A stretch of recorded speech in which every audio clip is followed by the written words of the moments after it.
குப்பையும் சாக்கடையும் நிறைஞ்சு கிடந்த ஏரி தான் ஒரு காலத்தில் நம்ம சிட்லப்பாக்கத்தை வரவேற்ற காட்சிகள். அந்த ஏரியை கடந்து போகிற ஒவ்வொரு குரலும் வருத்தப்பட்டு உச்சி கொட்டுறதையும் நாற்றம் தாங்காமல் மூக்க மூடிக்கொள்வதையும் ஒரு தொடர்கதையாக தான் இருந்துச்சு. அதே நாற்றத்துக்கு பக்கத்தில் தான் அரசாங்க பள்ளியும் நூற்றுக்கணக்கான குழந்தைகளும் இருந்தாங்க. ஆனால் மக்களோட குரலும் இயற்கையோட வலியும் இல்லை, குறைஞ்சது அந்த பிள்ளைகளோட முகமும் கூட அதிகாரத்தில் இருந்தவங்களுக்கு அதை சரி பண்ணுற எண்ணத்தை கொடுக்கலங்கிறது தான் ரொம்ப வருத்தமான விஷயம்.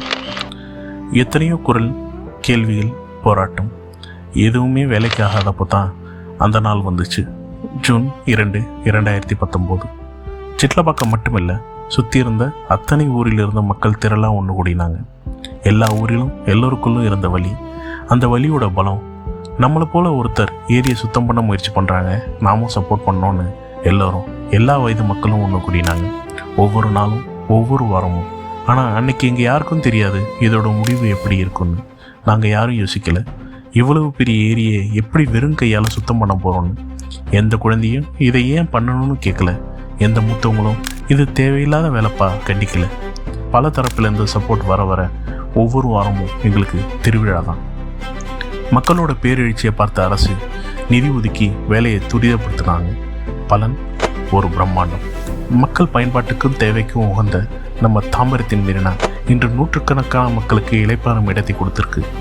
எல்லோரும் தங்களோட ஊர் ஏரியும் அப்படி ஆகணும்னு ஆசைப்பட வச்சிருக்கு இந்த ஏரி. நாமளும் நம்மளால் முடிஞ்ச உதவிகளை மற்ற ஊருக்கு செய்கிறோம். ஒவ்வொரு நிமிஷமும் அந்த ஏரியோடு இருக்கிறப்பவும் உங்களுக்கு ஒரு ரம்மியமான அனுபவம் கிடைச்சா உங்களை நீங்களே பலமுறை தட்டி கொடுத்துக்கோங்க. அது உங்களோட உழைப்பு தான்.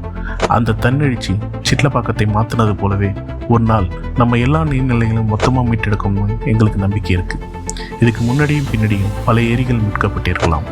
ஆனால் இந்த ஏரியின் மீட்பு மக்களால் உருவாக்கப்பட்டது. அது காலம் உள்ளவரை வரலாறாக சொல்லும். மாற்றமாகவும் அன்று போல் இன்றும் என்றும். இப்பொழுது இன்று எப்பொழுதும் நீங்கள் அன்று வேறு யாரும்.